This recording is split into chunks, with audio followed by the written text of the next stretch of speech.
we'll have some more changes to that, but it does. But he's just going to tell us about it some more today. Yeah, that's all. That's right. Good morning, everyone. I'll go ahead and get us going. We've reached the appointed hour of 8 o'clock, 2 minutes after.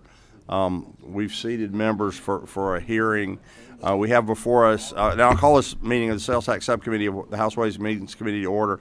We have before us SR 214. We're working off a new LC 432798S. Senator, which you want to be behind door number 1 or door number 2?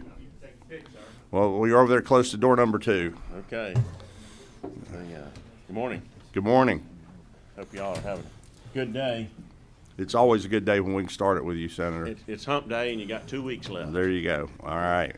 Duly noted. You tell us about your proposition. Well, Mr. Chairman, said quite honestly, what I've seen in all of the years, and I can't find anything in the law books that says that cities and counties can't get along, but a lot of times we see that they don't. And everybody in the state of Georgia pays taxes to a local government. Some of them pay to both. They pay to cities and counties. And so for me, working with ACCG and GMA, we want to take a look at the 2 big points of friction, and that's the service delivery and sales tax. I'm amenable to what the committee wishes are on what version of the study committee that we'd like to do, but I'd like to do a joint study committee, if all possible, so that we've got good representation from the House and the Senate, as well as some local government. So that's the footprint for what we've got here in this piece of legislation, which is actually a resolution.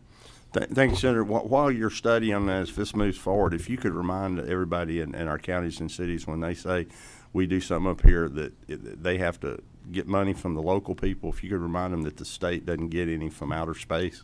It all comes from the local people.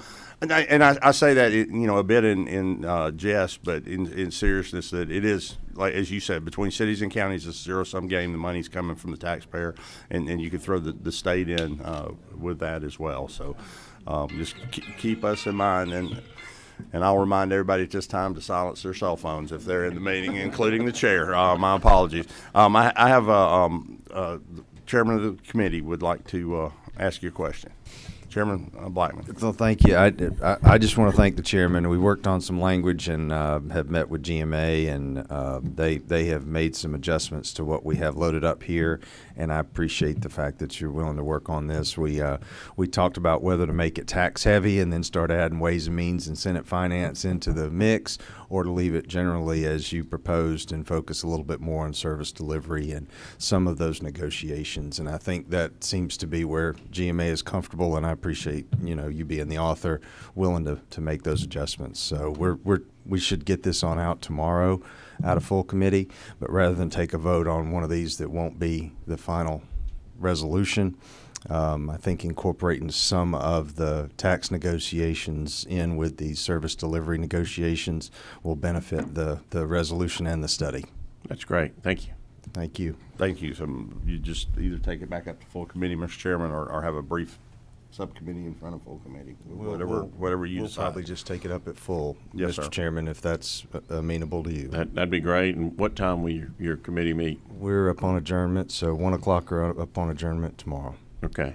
We're going in, so we'll keep playing back and forth. So, thank you, Mr. Chairman. Are there any other questions for the gentleman? You have no further questions. Thank you, Senator. Thank you for being with us this morning. Thank y'all for your time. I don't think we have anything else, do we? The other item we had on our agenda, we've been asked by the author to hold that over, so we will be doing that. That would have been House Bill 347, so we'll hold that over at the author's request.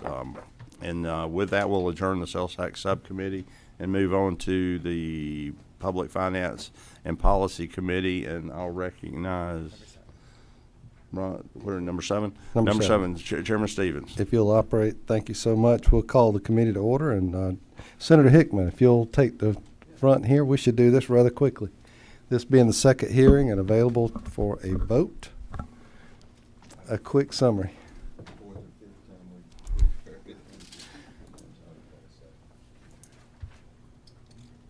Thank you, sir.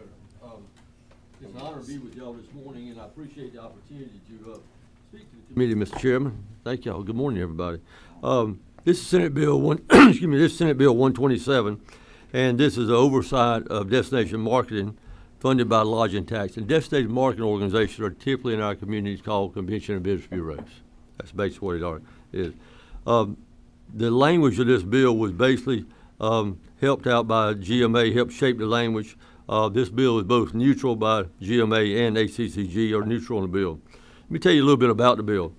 The bill prevents local governments from altering an agreement with their destination marketing organization, commonly referred to as Convention and Business Bureau, or change it to another destination marketing organization without either the approval of the destination marketing organization, Convention and Business Bureau, or the approval of the Department of Community Affairs. This is very important because, so many of these communities like a Savannah or Athens or some of the others, they will schedule these conventions years and years in advance. So this applies to local governments that are the tax is more than $500,000 a year in hotel motel tax. The DMO, destination marketing organizations, book large groups and events, just like I said. So therefore, there have been some instances of misuse of these funds. This bill enhances the ability of the state to oversee the use of the funds and correct problems using an existing oversight organization. Hopefully this clarifies what we need to do. Thank you, Senator. And this is the same bill that's already passed out of this committee. Do I hear a motion? We've got a motion and a second. All those in favor say aye. Aye. On to the full committee. Thank you. Amen. Thank you. Okay, we're going to move on to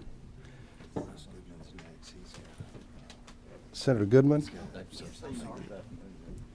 Been around equipment all my life. I'm a little hard of hearing. That's okay.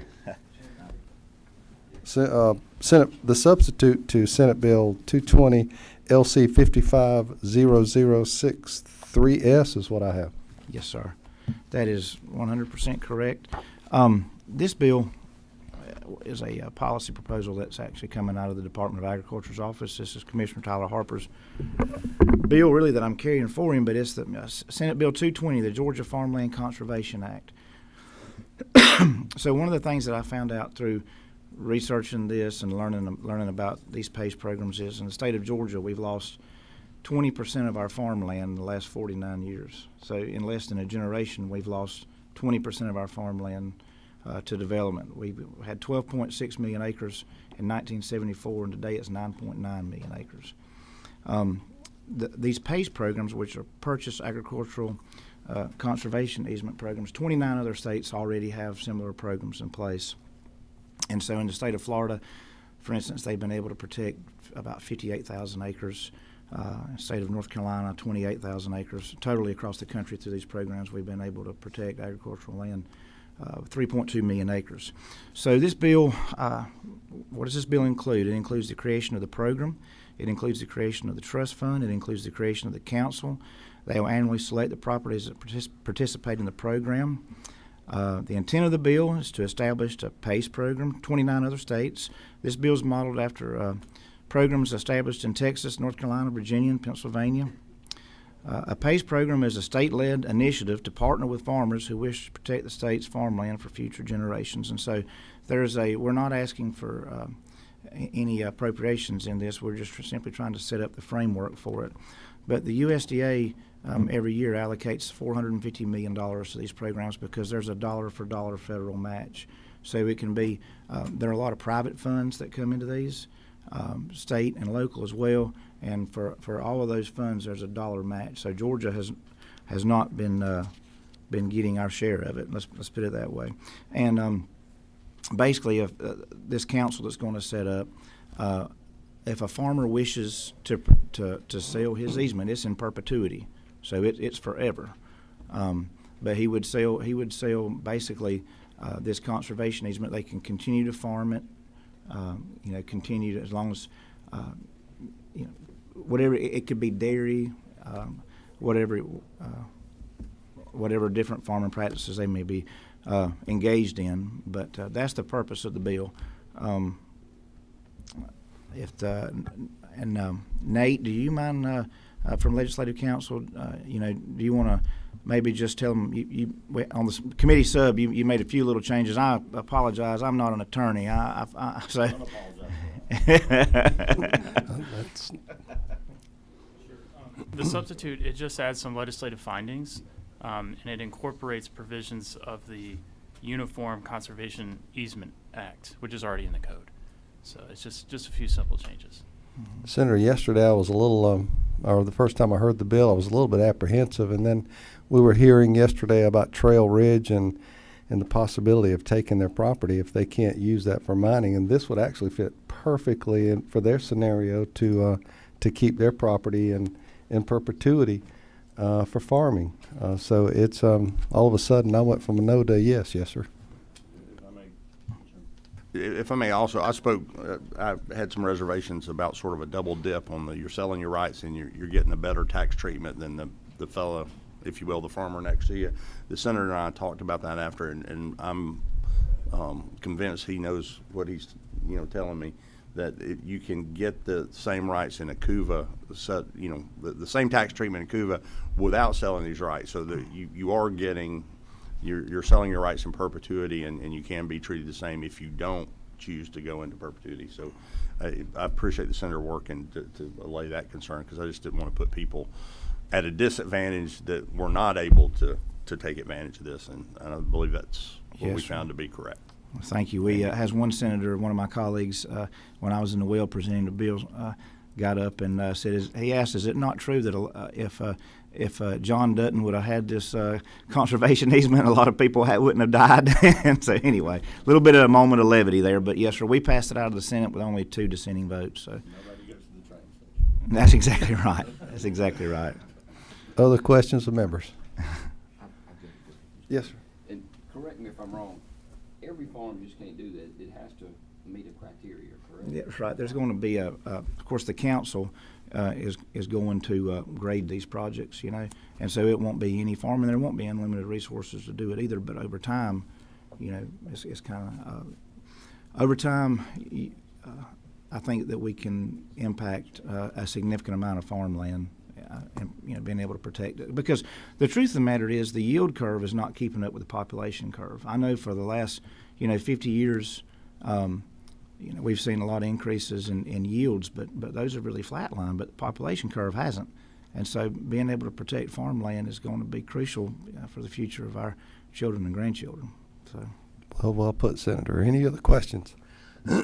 We're in the posture of a motion if anybody wants to make one.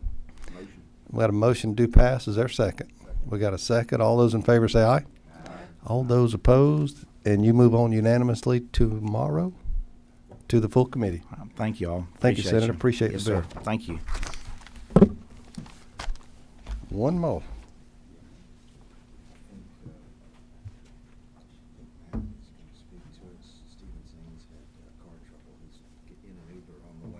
Okay. Matt, would you take the podium here? Representative Chairman Saines is on the way. So it's a hearing only, yeah, first time. Thank you, Mr. Chairman. I'd like to think I'm much better looking than Chairman Saines anyway. Thank you for the opportunity here to talk about House Bill 639 from Representative Saines.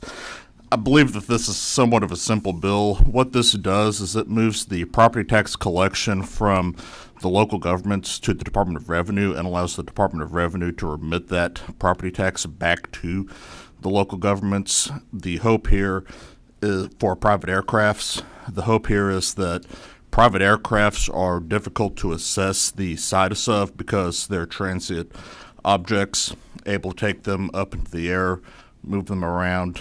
Local taxing officials aren't able to properly assess the taxing on where they should be assessed property tax. And the hope here is that the Department of Revenue would be able to create rules and regulations in an effort to collect these property taxes that are being missed.